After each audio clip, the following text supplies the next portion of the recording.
L'appel numéro 672. Découvrez l'Évangile. Que signifie le mot Évangile ? Ce mot biblique, d'origine grecque, signifie « bonne nouvelle ». Il est employé dans la Bible pour nous parler de la bonne nouvelle que Dieu adresse aux hommes. Jésus-Christ, le Fils de Dieu, est venu sur la terre pour être le sauveur du monde.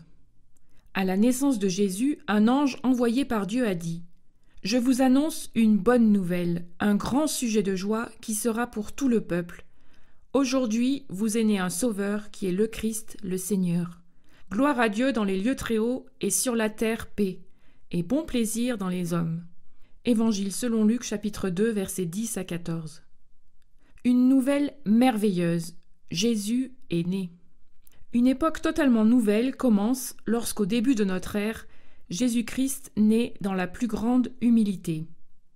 Marie mit au monde son fils premier-né et l'emmaillota et le coucha dans une crèche parce qu'il n'y avait pas de place pour eux dans l'hôtellerie.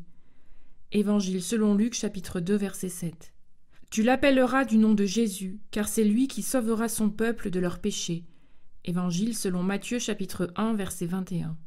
Il est appelé Jésus, nom qui signifie « l'Éternel est sauveur ». Son nom est aussi Emmanuel. Dieu est avec nous. Dans la personne d'un homme, Jésus, Dieu s'approche de nous et nous montre tout l'amour et l'intérêt qu'il nous porte. Jésus est un homme avec les mêmes besoins que nous. Faim, soif, sommeil, etc. Mais il reste pleinement Dieu. Les miracles extraordinaires qu'il a accomplis le prouvent. Tout au long de sa vie, Jésus va au-devant des misérables pour les guérir et leur faire du bien. Il console ceux qui sont tristes et accablés. Il est accessible à tous, quelle que soit leur moralité ou leur classe sociale. Il ne repousse personne. Il manifeste à chacun l'amour, la grâce et la bonté de ce Dieu dont, au fond, nous avons très peur. La bonté et la perfection de Jésus brillent en contraste avec notre culpabilité. Mais Jésus n'est pas venu sur la terre pour se glorifier. Il avait un but précis. Sacrifier sa vie pour expier et effacer les péchés de tous ceux qui se repentent et croient en lui. Le Fils de l'homme n'est pas venu pour être servi, mais pour servir et pour donner sa vie en rançon pour un grand nombre. Évangile selon Matthieu, chapitre 20, verset 28. Une nouvelle salutaire. Jésus est mort pour nous. Voilà l'agneau de Dieu qui ôte le péché du monde. Évangile selon Jean, chapitre 1, verset 29. Durant toute sa vie, Jésus est parfait, c'est-à-dire sans péché. Volontairement, il s'avance pour être condamné à notre place. C'est un amour incomparable et infini. Le Fils de Dieu m'a aimé et s'est livré lui-même pour moi. Épître aux Galates, chapitre 2, verset 20. Jésus sait qu'il doit endurer d'immenses souffrances de la part de Dieu pour expier nos péchés. Il appréhende avec effroi ce moment, mais rien ne l'arrête. Son amour le conduit jusqu'à la croix. Maintenant, mon âme est troublée, et que dirais-je ? Père, délivre-moi de cette heure. Mais c'est pour cela que je suis venu, pour cette heure. Évangile selon Jean, chapitre 12, verset 27. Il se laisse clouer les mains et les pieds. Au lieu de se défendre et de critiquer ses bourreaux, il prie Dieu qu'il pardonne leur méchanceté. Pendant les 3 heures où le soleil s'obscurcit, il subit de la part de Dieu le châtiment que méritaient tous nos péchés.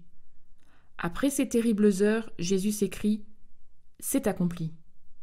Puis, il baisse la tête et meurt. Ce cri est une nouvelle salutaire. Jésus a pleinement payé le prix incalculable de notre délivrance. Quel sauveur merveilleux et quel amour! Une nouvelle triomphante. Jésus est ressuscité. Vous cherchez Jésus le crucifié, il n'est pas ici, car il est ressuscité comme il l'avait dit. Évangile selon Matthieu, chapitre 28, versets 5 et 6. La mort de Jésus serait-elle une triste nouvelle ? Au contraire, comme il l'a annoncé, 3 jours après, Jésus ressuscite, vainqueur de la mort. C'est un cri de victoire, de délivrance et de joie pour tous les hommes. C'est la nouvelle la plus merveilleuse de tous les temps. Christ a souffert une fois pour les péchés, le juste pour les injustes, afin de nous amener à Dieu. Première épître de Pierre, chapitre 3, verset 18. Pourquoi cette nouvelle nous concerne-t-elle tous ?